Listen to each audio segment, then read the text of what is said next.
Que bom saber que você está aí do outro lado, porque nós estamos reunidos aqui em nome do Senhor e para um objetivo muito definido: ouvir a voz de Deus. Ele que fala conosco hoje, nesse tempo favorável, da graça de Deus. Ele fala conosco por meio da palavra. Essa palavra é a voz de Deus. É Ele que fala, que direciona. Eu sei que muitos, e a maioria, e eu acredito que a totalidade de nós tem um desejo de ser direcionado pela palavra e que a palavra de Deus transforme a nossa vida. Por isso existe o programa A Bíblia no meu dia a dia. Essa oportunidade de ouvir Deus na leitura orante da palavra.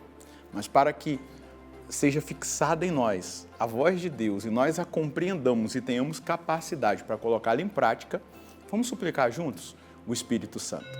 Em nome do Pai, do Filho e do Espírito Santo. Amém. Vinde, Espírito Santo, enchei os corações dos vossos fiéis e acendei neles o fogo do vosso amor. Enviai o vosso Espírito e tudo será criado e renovareis a face da terra. Oremos, ó Deus que instruísse os corações dos vossos fiéis, com a luz do Espírito Santo. Fazei que apreciemos retamente todas as coisas, segundo o mesmo Espírito, e gozemos sempre da sua consolação por Cristo Senhor nosso. Amém. Quero convidar você, nesse momento, a anotar o texto no caderno, pega a sua Bíblia, para que a gente possa avançar para mais um capítulo. Números, capítulo 24, versículos de 1 a 9. Números, capítulo 24, versículos de 1 a 9. Vamos juntos ler o texto e depois meditá-lo. Balaão percebeu ser do agrado do Senhor que abençoasse Israel, e por isso não foi mais como das outras vezes em busca de presságios, mas voltou seu rosto para o deserto. Levantando os olhos, viu Israel acampado por tribos.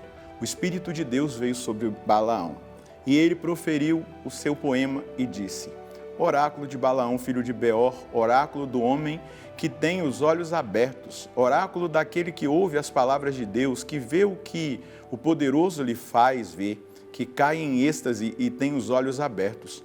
Como são belas as tuas tendas, ó Jacó, e as tuas moradas, ó Israel.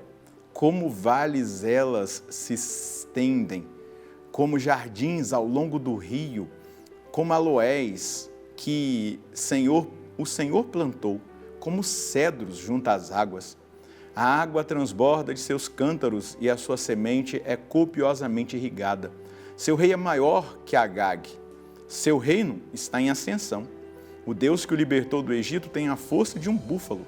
Ele devora as nações inimigas, tritura-lhes os ossos, as criva de setas.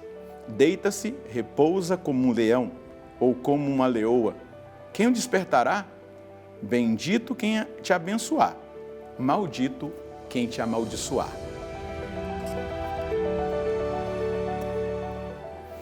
Agora nós vemos claramente esse homem chamado Balaão, que estava fazendo aqueles oráculos, ser iluminado pelo Espírito de Deus.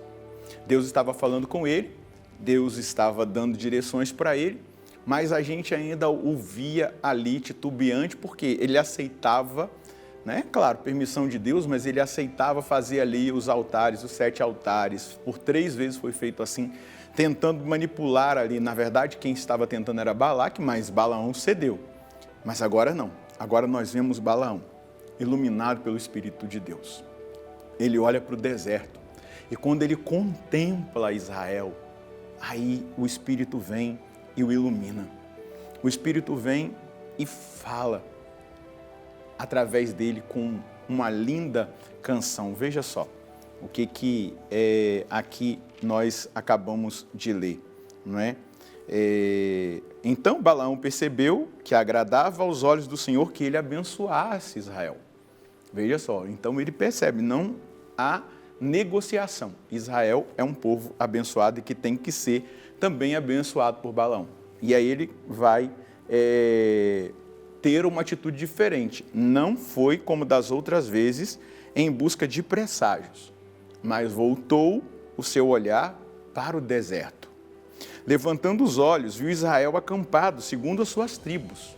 Então, o Espírito de Deus veio sobre Balaão, e ele proferiu seu oráculo, dizendo: Oráculo de Balaão, filho de Beor, oráculo do homem de olhar misericordioso, ou melhor, misterioso, de olhar misterioso, o oráculo daquele que ouve as palavras de Deus, que vê o que o poderoso lhe faz ver, que cai em êxtase, e o véu dos olhos lhe é tirado. Ou seja, o Espírito do Senhor agora tira o véu dos olhos de Balaão. Aí ele enxerga a bênção de Deus. Ele vê Israel separado por tribos, ele enxerga as tendas, ele vê ali uma liturgia, ele vê ali uma bênção de Deus, de uma forma muito concreta, sobre aquele povo escolhido, eleito, separado por Deus. E aí ele vai louvando a Deus e louvando Israel. Como são belas as tuas tendas, ó Jacó, as tuas moradas, ó Israel, como vales que se estendem, como jardins ao longo do rio, como aloés que o Senhor plantou, como cedros junto às águas. Ele vai contemplando ali a fecundidade, ele vai contemplando ali a beleza, ele vai vendo Israel de Deus como um jardim espiritual. Lembrando sempre que na leitura do Antigo Testamento, nós sempre temos que encontrar Jesus, a igreja. E Israel figura exatamente a igreja. A igreja é esse jardim. A igreja tem essa beleza, tem essa força, esse esplendor, essa magnificência que Balaão agora está cheio do Espírito, declamando essa poesia, esse poema profético sobre o povo de Deus. E aí ele vai dizer, a água transborda dos seus cântaros, suas sementeiras têm águas abundantes, então tem fecundidade. Aí ele continua, seu rei superará Agag, seu reino está em ascensão. Deus que o fez sair do Egito é para ele como os chifres do búfalo, ele devora as nações inimigas, tritura-lhes os ossos, criva-as de setas. Deita-se o povo, repousa como um leão, como uma leoa. E quem o despertará? Bendito quem te abençoar, maldito quem te amaldiçoar. Aí volta lá em Abraão, quando esta palavra é proclamada pela boca de Abraão. Será abençoado quem te abençoar e amaldiçoado quem te amaldiçoar. Então o véu cai dos olhos de Balaão e ele enxerga, ele contempla a verdade sobre Israel.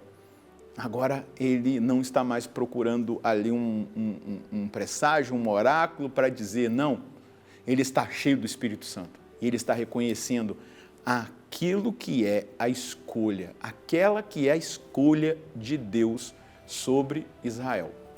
E nós aqui não podemos deixar de entender exatamente isso, né? Quem contempla a igreja com os olhos do Espírito verá nela um jardim regado por Deus.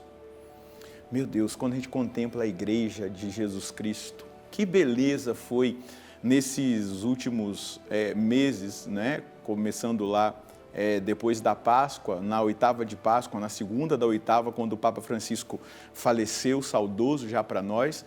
E aí começa todo o processo de despedida do Papa Francisco, depois o sufrágio da alma dele ali nos 9 dias, as congregações dos cardeais para ouvir a Deus, ver o mundo, o interior da igreja e aí escolher o sucessor de Pedro. Que beleza! O mundo inteiro se voltou para Roma, o mundo inteiro ficou atento a uma chaminé, um mundo que hoje vive na inteligência artificial, ficou parado esperando uma fumaça branca sair.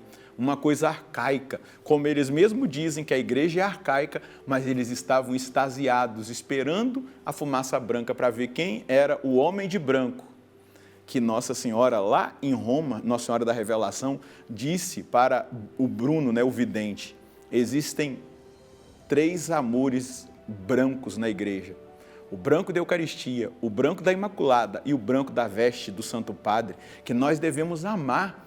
E aí o mundo inteiro se voltou para aquele jardim bem irrigado por Deus, bem regado por Deus, tão frutífero que é a igreja. E ali o Papa é apresentado e o mundo inteiro, em todos os jornais, em todas as mídias, em todos os lugares, começa a comentar.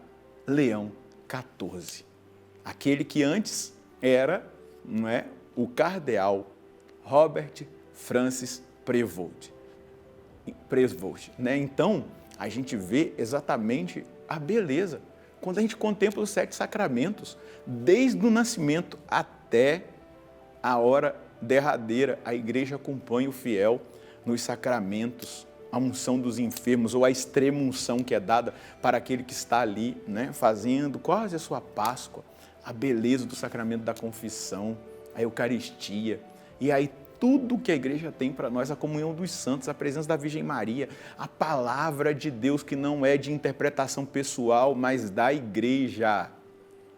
Porque você já percebeu que Jesus não entregou nenhum escrito para a humanidade? Jesus pegou lá uma palavra, entregou e falou aqui, Pedro, olha, eu te entrego a palavra. Eu não estou desmerecendo a palavra. O que Jesus entregou para a humanidade? A igreja, que interpreta a palavra. Isso é lindo demais. E aí, Santo Ambrósio vai dizer, o jardim de Deus é Israel, plantado à eira das águas, à beira das águas, né? Assim é a alma fiel, regada pelo Espírito, ela frutifica em beleza e consegue enxergar a beleza da igreja. Qual é a mensagem que nós podemos colher hoje? Devemos ser constantemente gratos ao Senhor pela nossa pertença à Santa Igreja. Ela é esse jardim regado por Deus, o lugar da purificação, do ensino da palavra, da defesa da dignidade humana, desde a concepção até a sua morte natural. Nela, homem e mulher se unem em matrimônio como símbolo e realidade da continuidade da vida e da vontade de Deus.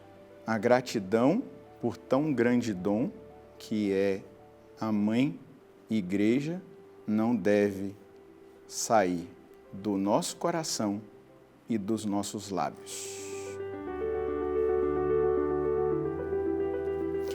Valorizar a igreja, aquilo que Deus nos deu sobre a terra como lugar de proteção, lugar de ensino. Jesus escolheu a barca de Pedro para ensinar o mundo, para ensinar as pessoas. A barca de Pedro é a igreja. Ela é a nova arca ali de Noé, onde nós somos salvos, onde nós somos batizados, onde nós vivemos. É muito importante que nós amemos a igreja, entendamos, cheios do Espírito Santo. Olhando como Balaão olhou para Israel, nós olhamos para a igreja e a vemos como um jardim bem irrigado por Deus. Vamos agradecer a Deus juntos? Senhor, nós queremos te louvar, bendizer, adorar, glorificar, em primeiro lugar, pela fé que os nossos pais nos transmitiram. Eles nos levaram até a pia batismal, nós fomos batizados e inseridos no corpo místico que é a igreja. O seu corpo místico, o Senhor é a cabeça da igreja, nós somos o seu corpo. Nós amamos o vigário de Cristo, amamos o Papa Leão XIV, nós amamos os nossos bispos, os nossos sacerdotes, diáconos, nós amamos, Senhor Deus, tudo aquilo que o Senhor mesmo instituiu na sua santa igreja.